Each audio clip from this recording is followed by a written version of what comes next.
শত্রু, জাতির শত্রু, জনগণের শত্রু, এই বাংলাদেশের শত্রু, এবং সেই শত্রু যদি যেই হোক তাকে আমরা স্পেয়ার করব না। দ্বিতীয়ত হচ্ছে না, শত্রু আইডেন্টিফাইড না, we are open, we are looking for শত্রু। জামান বাবর সাবেক স্বরাষ্ট্র প্রতিমন্ত্রী 1 অক্টোবর 2018 সালে 2004 সালে গ্রেনেড মামলায় তাকে মৃত্যুদণ্ড দেওয়া হয়। কিন্তু হঠাৎ কেন আলোচনায় সাবেক স্বরাষ্ট্র প্রতিমন্ত্রী লুৎফুজ্জামান বাবর?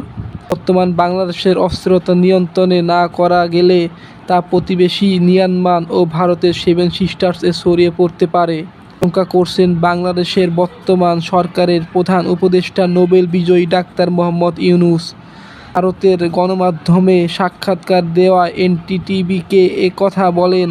এরপরই বক্তব্য দেওয়ার পরই হঠাৎ করে সামাজিক যোগাযোগ মাধ্যমে লুৎফুজ্জামান বাবরকে নিয়ে আলোচনায় ছড়িয়ে পড়ে।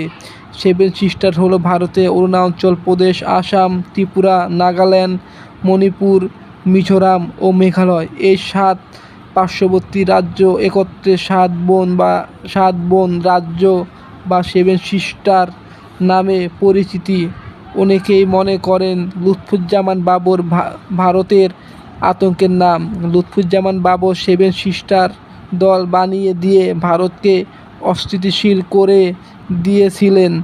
চীন পাকিস্তানের চেয়েও বেশি লুৎফুজ্জামান বাবর ভারতের বেশি ক্ষতি করেছেন। 2004 সালে তিনি 10 ট্রাক অস্ত্র গোলাবারুদ ভারতে পাঠাতে চেয়েছিলেন। 7 সিস্টার ভারত থেকে আলাদা হতে চেয়েছিল আর সেখানকার আন্দোলনকারীদের 10 ট্রাক অস্ত্র পাঠাতে চেয়েছিলেন, কিন্তু সে পাঠাতে পারেননি। 1958 সালের 10 অক্টোবর জন্মগ্রহণ করেন বাবর। 2004 সালের 10 ট্রাক অস্ত্র মামলায়ও তাকে মৃত্যুদণ্ড দেওয়া হয়।